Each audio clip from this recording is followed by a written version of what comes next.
Douglas looked around, and then something scary puffed up to him. It was the ghost of GrimJim. "Hello, hello, hello," said the engine. "Hello, Douglas.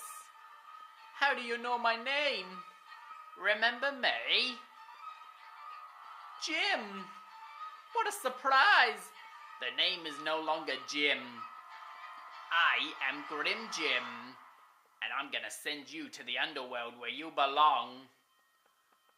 "No, Jim, about what happened to you a long time ago, I'm sorry. I never meant for this to happen." "Ha! Too late now. You're coming to the underworld where you belong." "No! Hurry up, driver!" Douglas was shouting out, but the driver didn't come.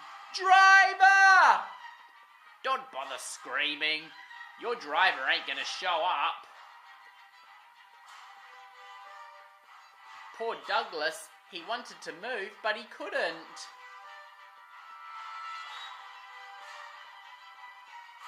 Douglas was making a run for his life.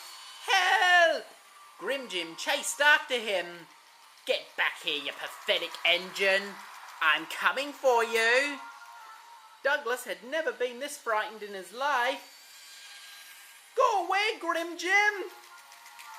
"Ha! There's nowhere to hide now." Then there was trouble. GrimJim caught up with him. Then GrimJim put Douglas in a siding. "Now that I finally captured you, we're heading off to the underworld. Please, just let me go."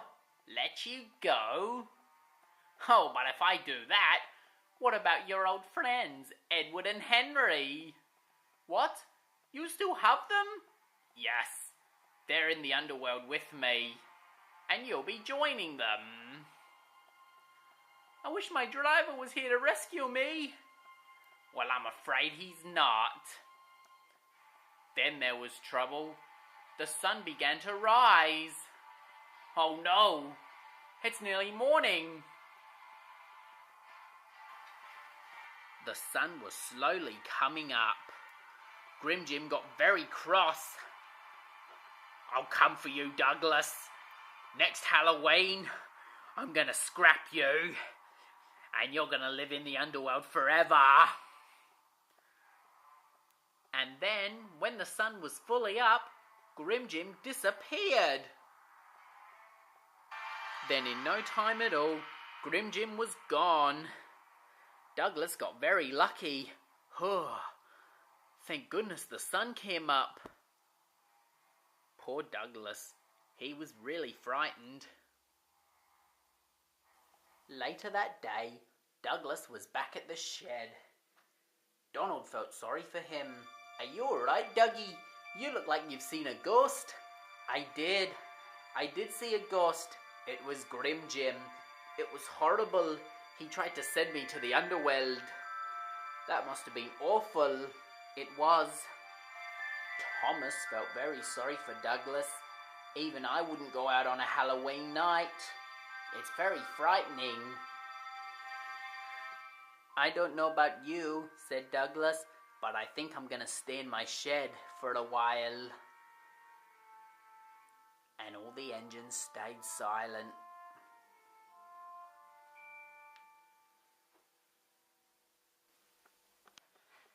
And Douglas didn't come out.